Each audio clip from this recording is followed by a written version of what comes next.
hoje o programa Parlamento com Deus debate mais uma vez as causas e consequências da obesidade na vida da população.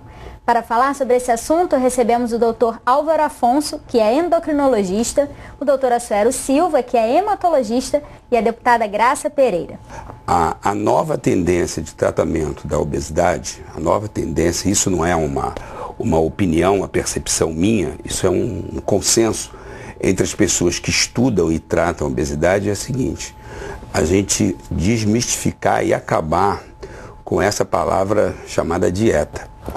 Um dos maiores problemas que a gente tem no consultório hoje é que quando alguém procura um tratamento de emagrecer, ele tem como principal objetivo uma coisa errada chamada de dieta. Por quê? Porque nós vimos aqui que a obesidade ela é uma doença que o organismo, por vários fatores estressantes, biopsicossociais, vários, ele entra num processo inflamatório, pensando que na realidade, imaginando que o maior estresse que uma célula pode ter é a fome. Então o organismo, quando ele é bombardeado de fatores estressantes, ele liga um dispositivo que há anos atrás, muitos anos atrás, era extremamente adaptativo, que são chamados os genes da hibernação. Então ele liga um dispositivo que inflama o organismo e reduz absurdamente o consumo e a produção de calorias, inclusive em pessoas que fazem exercício. Muito bem. Então, quando você associa emagrecimento, a primeira palavra é dieta. O que faz uma dieta? Ela causa uma restrição, ela causa um período de fome que faz com que os genes eles respondam de uma maneira reativa, se tornando mais poupadores. Então, cada vez que a pessoa pretende emagrecer usando uma dieta, ela vai despertar os genes inflamatórios que vão fazer com que ela fique cada vez mais gorda. Álvaro, entendo então que não há nenhuma dieta correta? É isso? Não. Aí já vai assustar as mulheres. Pois é, já estou com medo. Vou dizer assim, a primeira abordagem de quem quer é cuidar da doença inflamatória silenciosa, epidêmica, chamada obesidade. Quem quiser cuidar dessa doença inflamatória epidêmica, a primeira coisa que tem que cortar é essa palavra. Vou te dizer por que tem que cortar a palavra dieta. Porque o tratamento bem sucedido, que é você desinflamar, rejuvenescer, que a gente chama em emagrecer, é você usar 3 pilares. Então, tem 3 pilares que nós vimos aqui no outro programa. Primeiro pilar é você ter uma consciência do desequilíbrio. Você tem que ter uma consciência que existe um ou vários desequilíbrios levando você àquela inflamação. Então é uma coisa interativa. Esse equilíbrio não é você comer mais e gastar menos? Nem sempre. Nem sempre. Nem sempre. Os desequilíbrios, eles são multifatoriais. Multifatoriais. Então, tanto o médico como o paciente, a sociedade, como quem está sofrendo dessa doença que está virando epidêmica, tem que ter, primeiro, a consciência dos desequilíbrios. Quais são os desequilíbrios? Primeiro, são muitos. Segundo, é movimento. Não existe como você emagrecer, como existe muita gente querendo emagrecer sem mudar estilo de vida, como existe muita gente querendo emagrecer sem movimento, sem aumentar o movimento, é coisa de doido, isso não tem. E o terceiro pilar, que eu trouxe até o cérebro para mostrar como é isso, é o equilíbrio emocional, que é a parte do nosso corpo que não precisaria nem de cognição, de aprendizado para regular isso. Aí depois fica para depois. Então, primeira coisa, consciência do desequilíbrio. Segunda coisa, movimento. E terceiro, equilíbrio emocional. Então, vou te dizer o dia de ontem meu. Então, atendi 25 pessoas. A maioria das 25 pessoas, mesmo aquelas que estavam estupidamente em forma, entraram para o quê? Dieta. As outras que também estavam fora de peso, ou sobrepeso, ou obesidade, elas querem o quê? Dieta. Álvaro, eu entendo que esse equilíbrio entre ingesta e queima tem outras variantes ao redor. E que a reeducação alimentar por si só não é suficiente. É isso? Olha que só. eu entendo? Perfeito. E aí também temos que mexer com a ansiedade, né? Vou o emocional. Né? Não, pois é, mas Mexe esse com tudo equilíbrio isso. entre o quanto você ingere e o quanto você gasta, nós citamos aqui no intervalo ainda há pouco, o caso do atleta, do Ronaldinho, que está obeso, se duvidar, se for botar na ponta do lápis, talvez esteja próximo da grande obesidade. Provavelmente porque a ingesta é muito maior do que a queima, coisa que ele não tinha na mocidade. E aí nós estamos falando de uma pessoa que tem todos os recursos, né? Exatamente. À sua disposição. Vamos usar como exemplo. Eu não tenho dados maiores do quadro clínico dele, mas enfim, só citei. Mas nós só temos o visual, Inclusive, né? É verdade. Vamos usar metaforicamente e vamos fazer com que a população se beneficie com um mito, com um ídolo. Não vamos chegar lá, né? Então, a primeira coisa, adiantaria ele fazer algum tipo de dieta? De jeito nenhum.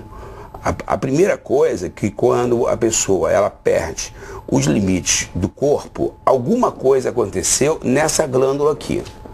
Alguma coisa desequilibrou nessa glândula aqui. Você está me dizendo que com uma dieta restritiva de calorias não emagreceria o Ronaldinho?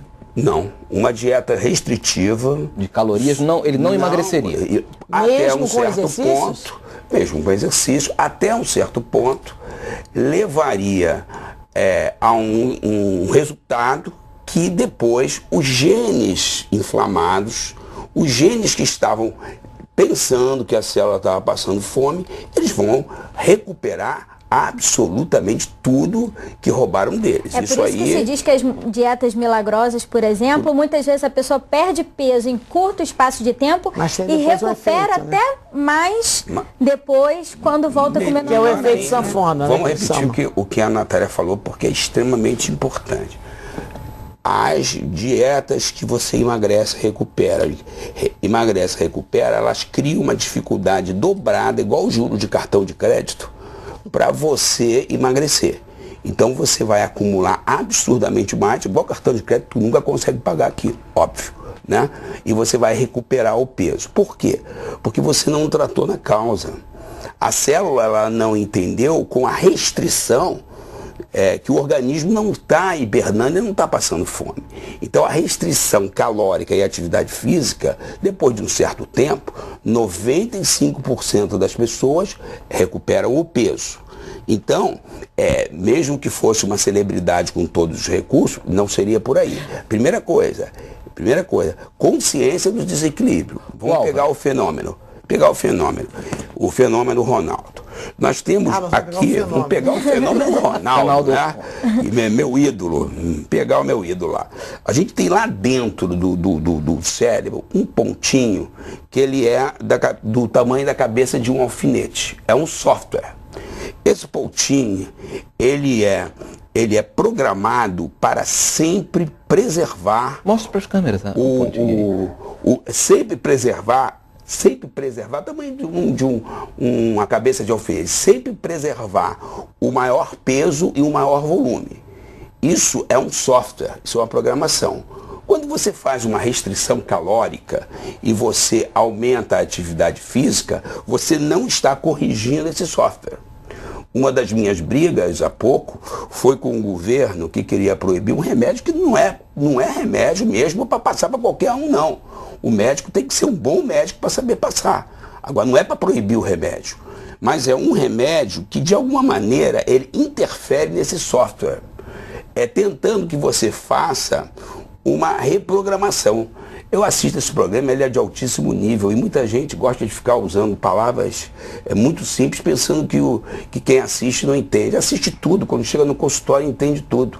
Ou seja, você vai reformatar isso aqui. Tá. Só com a dieta e atividade física, você não só não vai reformatar, como você vai gerar mais obesidade. Isso não é só Álvaro Afonso que está falando. Bem, são os melhores livros. Então vou lhe botar atuais. num pinga-fogo. Uma pergunta objetiva. A cirurgia de restrição do estômago, a cirurgia bariátrica, né? Ela é salvo uma melhor interpretação, ela é uma cirurgia que produz a restrição da ingesta. Claro que existem algumas variáveis de absorção, etc. Mas o resumo dessa cirurgia é você reduzir ao extremo o tamanho do estômago, até tirar esse estômago, né, de certa forma, fazendo com que você não consiga mecanicamente comer. Não produz nenhuma cura? Olha só, não produz. Vou te dizer... Estou sendo malévolo com você, né? Não, você está sendo assim um anjo da guarda. Mas é o sonho de todos os obesos hoje é fazer Olha, porque a cirurgia obriga a restrição calórica. A pessoa continua inflamada, apesar de ter retornado ao peso ideal, você talvez. Tá um anjo da guarda, olha só por quê. E aí a pessoa já sonha o seguinte, não vou precisar nem fazer ginástica, é só fazer a cirurgia. Me restringe. Você está sendo um anjo da guarda, porque os últimos livros que saíram, eles reforçam exatamente essa experiência que eu tenho de 33 anos, que eu procuro divulgar ao máximo. Né? Porque se fosse um professor universitário, ele ficaria cheio de pruridos de ficar falando, ele não teria o descomprometimento de se expor, nem a emoção de se expor, porque ele ia ficar preso aos paradigmas universitários, que não é o meu caso. Então, deixa eu te falar por que você está sendo um anjo da guarda. Primeira coisa que eu tento falar para eles é consciência corporal. O nosso corpo, ele é resultado das nossas decisões. Fui ou não fui à academia, repeti a sobremesa ou não repeti a sobremesa, comi 3 vezes feijoada e ainda comi um rocambole e 3 copos de Coca-Cola, bebi um chopp inteiro, fui à churrascaria 5 vezes por semana. O nosso corpo, ele é resultado de nossas decisões. Então a primeira coisa que acontece é assim, se você quer cura, você tem que fazer uma reengenharia. Reengenharia, você tem que fazer o que aconteceu de frente para trás. A primeira abordagem de uma pessoa que está sofrendo de transtorno de ansiedade ou tem uma personalidade impulsiva, transtorno de ansiedade e personalidade impulsiva são as 2 maiores causas de obesidade. O que ela chega? Ela chega querendo algo mágico. Ela quer uma coisa mediatista. Ela nem ouvir, ela ouve.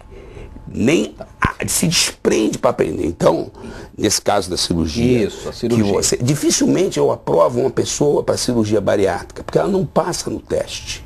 Normalmente ela tem um quadro de impulsividade antigo, crônico, difícil de tratar. Quem é aprovado?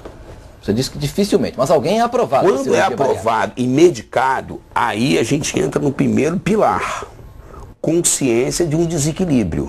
Certo. Então o primeiro pilar. Mas a pessoa depois da cirurgia fica uma desinflamada, ela deixa de ser obeso. Vamos chegar lá, vamos chegar onde que você é o anjo da guarda. Primeiro pilar, a gente fazer o diagnóstico de causa, não de efeito. Então, por vários períodos da vida, o cérebro dela inflamou, a região que controla o impulso no cérebro desarmonizou, a pessoa comeu muito além do que aquele software permitiria por um transtorno na presidência. Vamos supor que isso aqui é o porteiro, mas tem uma presidência aqui em cima. Então tem um transtorno aqui que mexeu com isso aqui. Aí que eu digo, seu anjo da guarda, eu fico horas para explicar à pessoa que tem que iniciar uma medicação para que ela possa ter controle do impulso. O cérebro, dizia um chileno, Maturana, que morreu há pouco tempo, um dos maiores neurofisiologistas que já apareceram no mundo, que toda ação ela tem uma inibição. Quem dispara de engordar, emagrece, engorda, tem um distúrbio na inibição. Isso é científico, primeiro ponto. Aí a pessoa que vai se submeter a uma cirurgia tem que começar a tratar a impulsividade. Até porque ela pode ficar com o estômago reduzido, mas ela continua tendo impulso porque a cabeça é a mesma de antes da cirurgia, não é isso? Então ela pode transferir e canalizar para outras coisas. Como eu atendi ontem, uma porção de pessoas lindas, maravilhosas, vigoréticas e com um disco arranhado dizendo aqui, doutor, eu quero crescer, eu quero crescer, eu quero crescer.